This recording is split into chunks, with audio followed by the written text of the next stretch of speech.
నిజంగా నేను 5 నిమిషాలు కూడా మాట్లాడలేదు అధ్యక్ష. 5 నిమిషాలు కూడా నేను మాట్లాడక ముందే మొత్తం టైం నాదంతా లెక్కేసుకోండి అధ్యక్ష. 5 నిమిషాలు కూడా ఉండదు.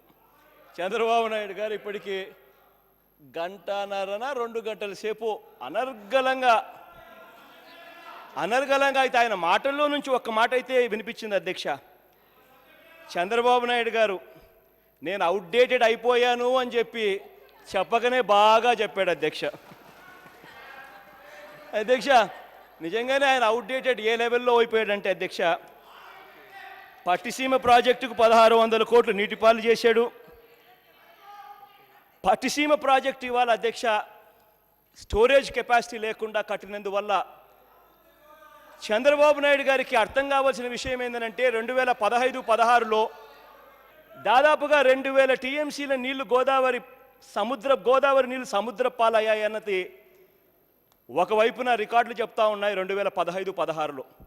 మరి 2015-16లో 2000 టీఎంసీలు గోదావరి నీళ్లు సముద్ర పాలు అవుతూ ఉంటే ఎక్కడ ఉంది సార్ స్టోరేజ్ కెపాసిటీ? తీసుకొచ్చింది మీరు 4 టీఎంసీల నీళ్లు, తీసుకొచ్చింది మీరు 4 టీఎంసీల నీళ్లు. అధ్యక్ష దీంట్లో ఇంకా అన్నిటికన్నా మోస్ట్ డేంజరస్ పార్ట్ ఏందో తెలుసా అధ్యక్ష?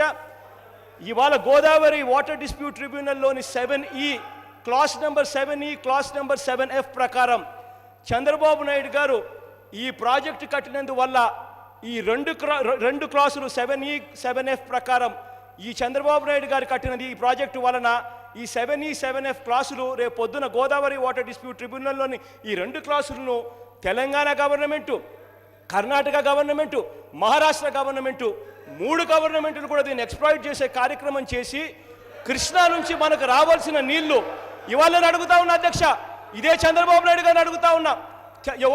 ఒకవైపున తెలంగాణ గవర్నమెంటు కృష్ణా నుంచి మనకు రావాల్సిన నీళ్లను ఒక పక్క తెలంగాణ గవర్నమెంట్లు పాలమూరు నుంచి రంగారెడ్డి దాకా లిఫ్ట్ ఇరిగేషన్ ద్వారా నీళ్లు పంపు చేయడానికి టెండర్లు పిలిస్తే చంద్రబాబు నాయుడు గారు ఎందుకు దాన్ని అరికట్టడం లేదు అని చెప్పి నేను అడుగుతా ఉన్నా.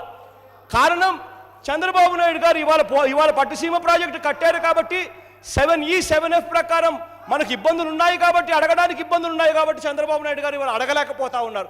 ఇదే చంద్రబాబు నాయుడు గారిని అడుగుతా ఉన్నా, గోదావరి ప్రాజెక్టులకు సంబంధించి కేసీఆర్ గారు మహారాష్ట్ర మంత్రులతోనూ మహారాష్ట్ర ముఖ్యమంత్రులతోనూ కేసీఆర్ గారు మంతనాలు నడుపుతారు. మరి మంతనాలు నడుపుతా ఉన్నప్పుడు నేను అడుగుతా ఉన్నా, చంద్రబాబు నాయుడు గారిని ఎందుకు మంతనాలకు పిలిచడం లేదు అని చెప్పి నేను అడుగుతా ఉన్నాను ఇదే సభను. కారణం చంద్రబాబు నాయుడు గారు కేసీఆర్ గారిని ఫేస్ చేసే ధైర్యం లేదు.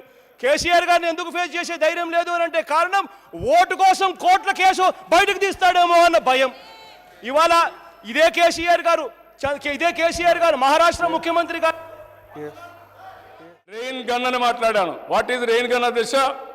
మనుషులు చంపే తుపాకులు కాదు అధ్యక్ష, పంటలు కాపాడే గన్స్ అధ్యక్ష. అది కూడా అంటారు ఈయన ఇది కూడా రెయిన్ గన్ పెట్టి పంటలు కూడా చంపుతున్నాడు అంటాడు.